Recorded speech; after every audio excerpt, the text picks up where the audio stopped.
Gaza facing famine. Israel's genocidal assault continues after 5 months of slaughter, mostly with Western-supplied weapons. International pressure has amounted to little more than words. So what can bring Gaza's suffering to an end? This is Inside Story.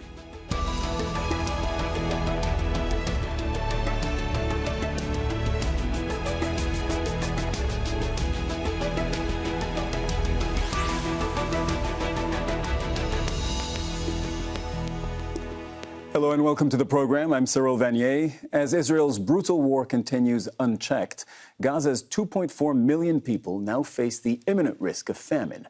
One of the world's most densely populated areas has been reduced to medieval conditions by Israeli attacks and cruelty. Its forces have killed almost 32,000 people and wounded 74,000. The injured and maimed rely on a health system that's either destroyed or under direct attack. Those who have managed to survive now face immediate danger from starvation and disease, with only a trickle of supplies reaching Gaza. Destroyed water supplies and sanitation systems mean everyone is at risk of infection. Meanwhile, the United Nations discusses resolutions. Western leaders wring their hands and appeal for restraint, despite some having supplied Israel with vast quantities of weapons being used to destroy Gaza. So what can stop Israel's leader, Benjamin Netanyahu, and his government's genocidal war? How much time is left for the people of Gaza? We'll be discussing all this and more with our guests in just a few moments. First, though, this report from Sharif. The daily struggle for survival for the millions enduring Israel's bombs and bullets. A meal a day is the most some can hope for. 5 months of Israel's relentless bombardment has left 1.1 million Palestinians, half of Gaza's population, facing catastrophic levels of hunger. The Gaza Strip is dying slowly, if not from the missiles, then from hunger. If not from hunger, then from dehydration. In northern Gaza, there's virtually no food available. When animal or bird feed has run out, families eat plants to survive. A UN-backed report says famine is imminent. EU Foreign Policy Chief Joseph Borrell has accused Israel of creating the conditions for starvation and using it as a weapon of war. In Gaza, we are no longer on the brink of famine. We are in a state of famine, affecting thousands of people. Israel is provoking famine. This is unacceptable. Starvation is used as a weapon of war. Yes, starvation is used as a weapon of war. Let's say that. And it's not a question of a lack of sufficient supplies. International law requires Israel as an occupying power to ensure people receive food and medical supplies. Gaza has 7 land crossings, but only 2, Rafah and Karem Abu Salem, are open for food and aid deliveries.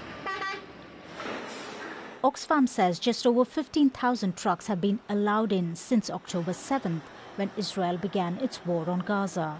That's less than 20% of the minimum required. The charity says lengthy Israeli security checks are holding up crucial life-saving aid. Israel denies limiting supplies and blames humanitarian agencies for failing to distribute to those in need. Aid convoys and Palestinians nearby have been attacked by Israeli forces. Israeli protesters have obstructed convoys too. Still have a small window if we can act now. If fighting stops, we have full access. If there are huge commodities of essential things like food, water, and medicine going in, we can still avert this famine.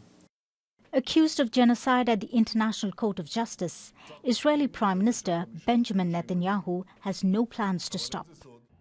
Despite international warnings not to, he's vowing a land invasion of Rafah, the last place of refuge for 1 million Palestinians who were forced to move there by the Israeli military. For Palestinians in Gaza, there's no respite, whether from Israeli airstrikes or starvation and disease. Sharif, Al Jazeera, for Inside Story. Well, UNRWA is the aid agency that's been the backbone of delivery of basic services and aid to Palestinians in the occupied territories for 75 years. Sam Rose is the agency's director of planning. You're joining us from Rafah, Sam. Palestinians in the north, as we know and as we've reported, have already begun to starve to death, 23 approximately in the last 2 weeks. As the largest aid organization in Gaza, can UNRWA still avert a large-scale famine? We warned that the situation would get this serious if actions weren't taken, and very, very sadly and tragically, those conditions have come to pass. But we are in a position where we can take action to prevent an already very catastrophic situation from getting far, far worse. And for that to happen, we need to start now. We need to start yesterday. We need increased access to goods coming in, opening of more crossings into Gaza. We can't continue to service the population in the north who are already in that highest category of starvation and hunger from the south. We need to start serving them from the north. And more importantly, we need a sustained ceasefire. It's only with a sustained ceasefire that aid at the required quantities can get in, but also that the commercial sector can start opening up again and bringing in those supplementary materials that people really need to meet the basics of life in Gaza. You know, we've seen a trickle more aid, as you know, reach northern Gaza recently. And you said that UNRWA currently cannot reach Palestinians in northern Gaza. It's been the case for a while now. So recently, we've seen 2 convoys of trucks make it to the north. We've seen 1 boat delivery, and we've seen some airdrops. And so some of our viewers might think, well, this is good news in the sense that it's the start of something, right? It's the start of more aid, especially to the north. As director of planning for UNRWA and someone who knows what it takes to feed an entire population at scale, can you speak to that little bit of aid that we've seen going in? It's certainly better than the situation was before that, but it's all relative given that nothing else was getting in before then. And it's been incredibly difficult just to get that trickle going. The UN, we're seeking approval and permission to go north almost every day.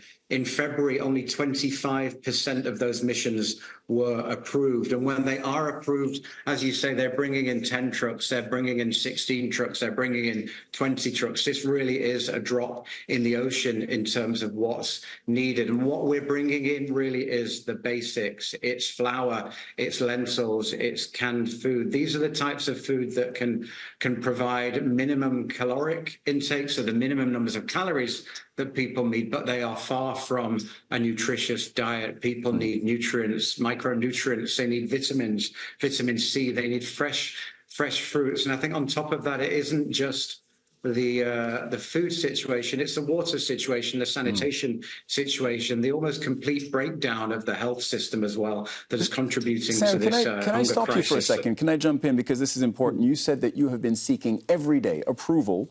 So that would be from Israel, approval by Israel to send aid convoys up to the north. And most of them, the majority, have been rejected. What is the rationale that Israel offers?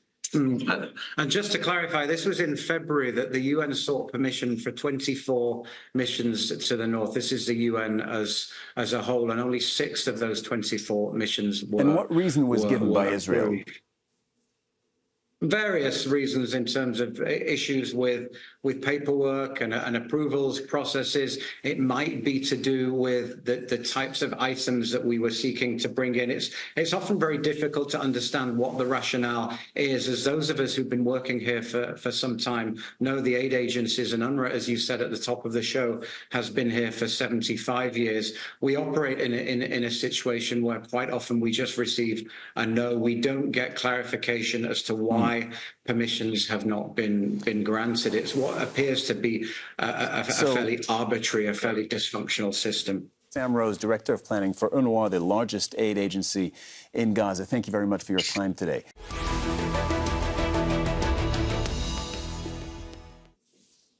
Let's bring in now our panel in Rome. We are joined by Francesca Albanese, who is the UN Special Rapporteur for the Occupied Palestinian Territory. In Brussels, we have Arwa Mhanna, who is the Middle East Senior Advisor for Advocacy and Policy at the aid agency Mercy Corps, which has operated in Gaza since the 80s. And in southern Gaza, we are joined by Fidaa Al Araj, an aid worker with Oxfam who lives in Gaza. Fidaa, let me start with you.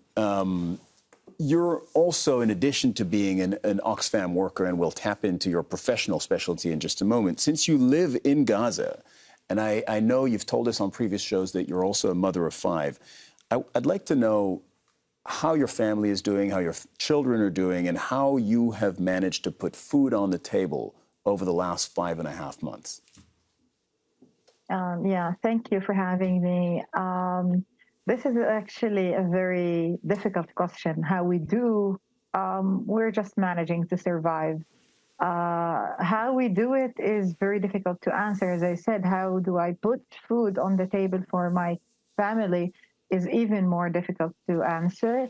There is a huge lack and absence of food commodities in the markets to find, even if you have the cash to buy it, which is also something very difficult to get by for all of Gaza or Rafah. People displaced into Rafah, you don't find anything to buy, even if you have the money. There is no fresh produce. We haven't seen fruit in more than 5 months. We can't find most of the kinds of vegetables in the market. There is no poultry, there is no meat, there is no any kind of animal protein, no eggs, no milk. It's very difficult to find something nutritious. So you try to find something just to survive by, and it's mainly canned food and dried food. And yeah, I go through the struggle every day. What am I going to cook? How am I going to secure the ingredients? And what can I do to substitute the missing ingredients? And let's not forget that we are almost to the middle of the fasting month, Ramadan, which makes it even more difficult because I'm not going to speak of how we used to have Ramadan before, what we used to have on our meals before, but the minimum of nutrition to have for a fasting person is not nearly available. So it's very difficult. It's an everyday struggle. Like you start the day and you're asking yourself, what am I going to cook today? You don't decide because there is something that comes to your mind, or because there is an occasion, or because there is something in season. All of the usual meal planning scenario is not there. You just look around, see what's available. It's very little variety, very little choice. And then you start thinking how to cook it. Like we don't even have access to cooking gas, to fuel, to firewood, to build a fire. It's very difficult. So also making the food is not as easy as you can imagine. Arwa, you're with Mercy Corps. Mercy Corps has trucks, as I understand it, waiting to go in. Can you, we've touched on this before, but can you explain to our viewers why they're not going in right now? Thank you. And I would like just to start by saying what Fidaa has just shared with us is 100% preventable. We are not dealing with an imminent famine in Gaza because of a natural disaster, because of an earthquake. It's a hand-made disaster that is preventable, and there are very concrete steps and actions. If they are taken today, we can stop this from happening. In terms of the mechanism of aid delivery that is being implemented right now is one of the key drivers for the humanitarian catastrophe that is in Gaza. The inspection mechanism, the unpredictability of what items are allowed and not allowed, the unpredictable schedules and requests, changing requests that come from the Israeli authorities about what goes in the trucks or not, they are contributing to this humanitarian situation. The fact that Gaza has many land crossings that are being closed except two, and even these two crossings have very limited capacity of and access to let all the trucks lining up on the other side. This is a key driver for the situation. We have seen efforts by the international community and governments doing airdrops and building a pier in Gaza. Any mechanism that can deliver more aid at scale in Gaza is welcome. We just need to look at the conditions of whether this is meeting the needs, whether this is providing security and safety for the people who are receiving this aid and for the aid workers who are distributing this aid. And it's very clear that these conditions are not in place. What can make these conditions in place is a permanent and full ceasefire, immediate ceasefire, opening up the land crossings because they are well set up to deliver aid at scale and stop babies and children from dying from malnutrition and hunger, stop all the spread of diseases that is being caused by the lack of water and drinking unsafe, unclean water. So there are concrete actions that can be politically, with the political will, being implemented. And then tomorrow we can say that all the humanitarian organizations are lined up and are ready to scale up the humanitarian aid and aid delivery if these conditions are in place. Okay, you mentioned stop babies from dying. I'm going to put a pin in that, and I have a question for you, Fidaa, on that and the deaths of infants in particular. I'll get to that in just a moment. Francesca Albanese, let's bring you into this conversation. You're the UN Special Rapporteur for Human Rights in Palestinian territories. Is Israel deliberately starving Palestinians? Yes, I would say so. So first of all, let me put things in context, because it seems that there is an important element that is missing from the conversation. In this context, Israel, as the occupying power, has a responsibility to deliver itself aid and relief to the Palestinians in Gaza, who are the protected people, the protected population, although Israel treats them as a hostile entity as a whole. Israel is not doing that, but it's attacking, destroying, removing, rendering useless objects that are indispensable for survival, because Israel has hit the fishing boats, the arable land. So as Fidaa was saying, there is no way to produce food anymore in Gaza. So even what was necessary before, it's absolutely a fraction of the betterment of the conditions it can deliver. So yes, Israel is violating blatantly, flagrantly international humanitarian law and provoking and using starvation as a method of war. But there is another element here, because independent experts of the United Nations and reputable scholars have been talking of genocide. Genocide can be provoked through intentional starvation, because it can be caused not just by mere killing, which, by the way, Israel is doing, because it has killed over 30,000 people. It has injured over 70,000 people. And even if when it doesn't kill directly the members of the protected group, it's creating the condition which are calculated to bring about the destruction of the Palestinians as a protected group.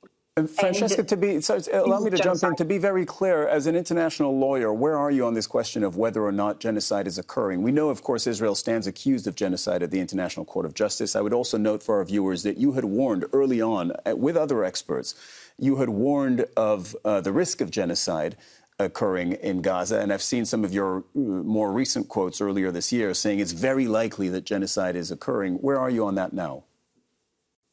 I've been spending the last 4 months documenting, investigating, providing context, analyzing Israel's conduct of hostilities, Israel's statements by political leaders and military leaders, and actions of troops on the ground.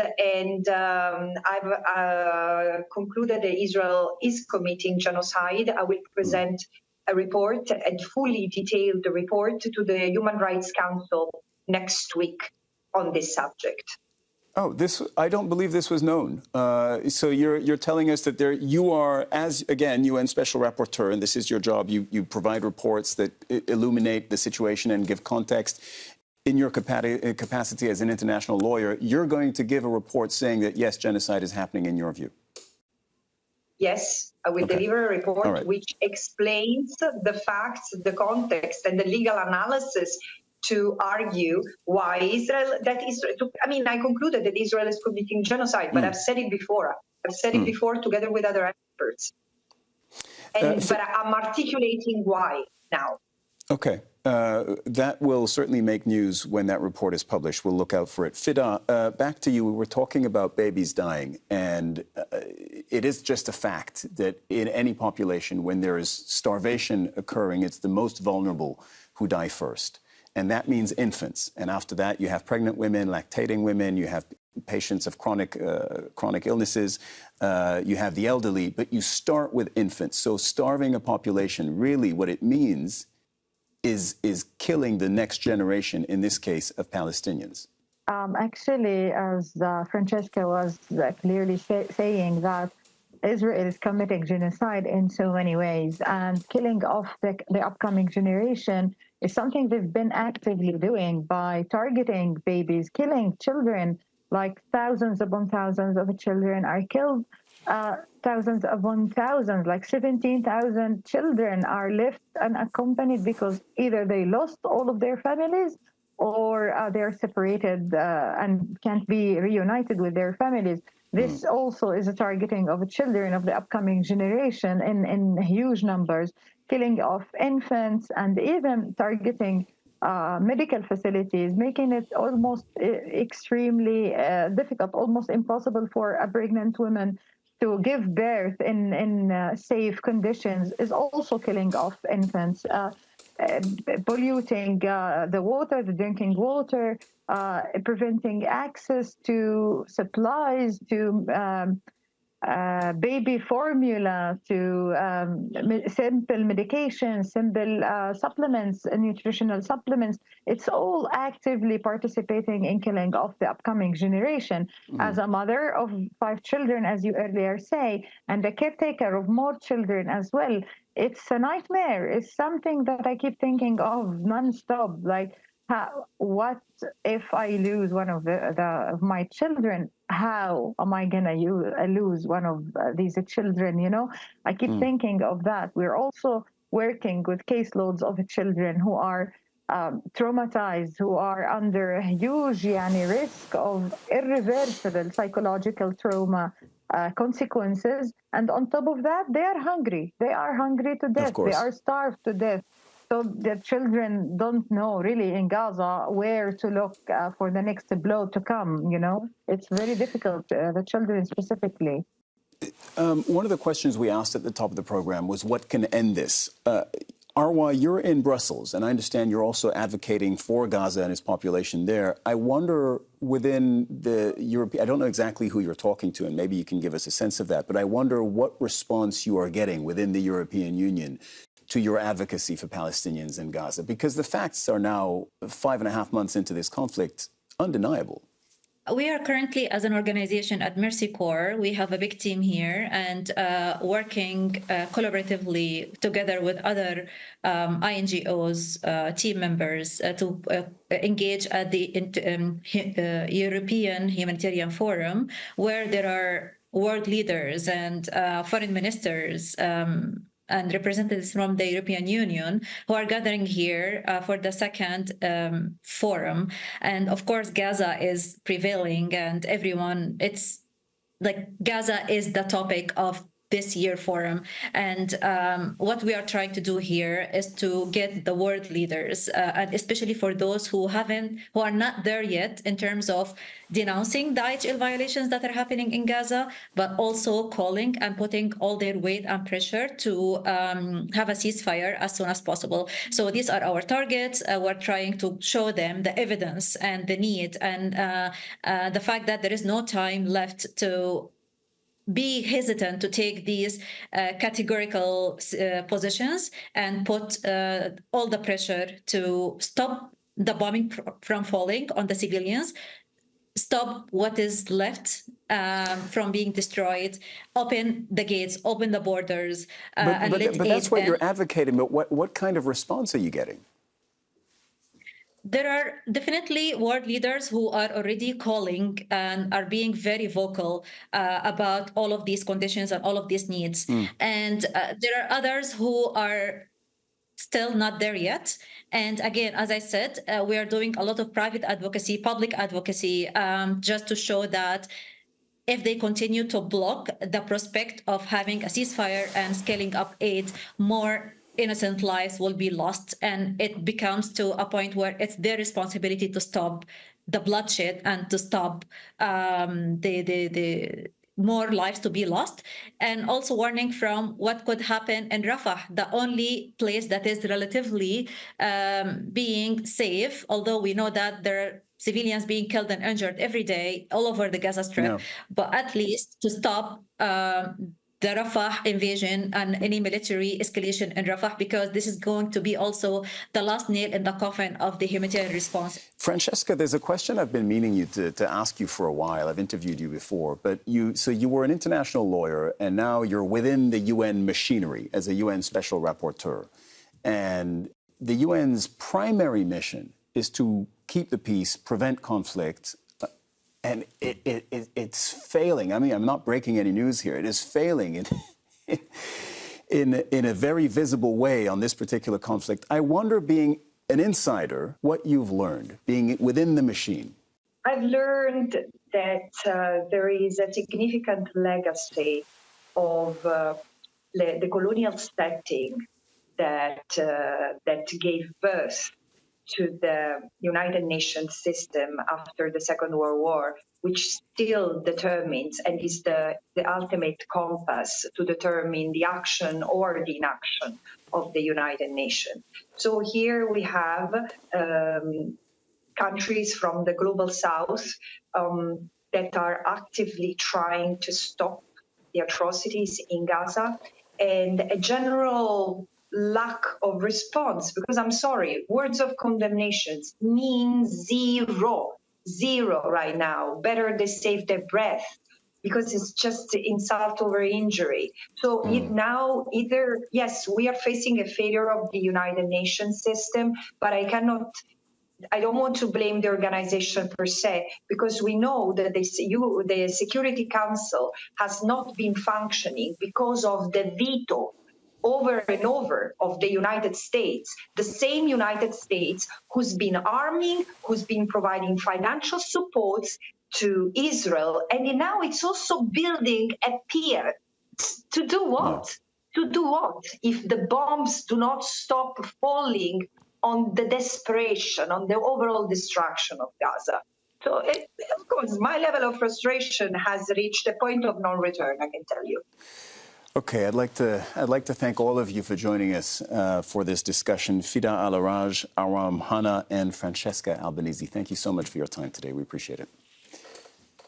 And also to Sam Rose, who joined us earlier, of course. And thank you, too, for watching. You can see the program again anytime by visiting our website, aljazeera.com. And for further discussion, go to our Facebook page. That's facebook.com/AJ Inside Story. You can also join the conversation on X. Our handle is @AJ Inside Story. From me, Cyril Vanier, and the Inside Story team here in Doha, bye for now.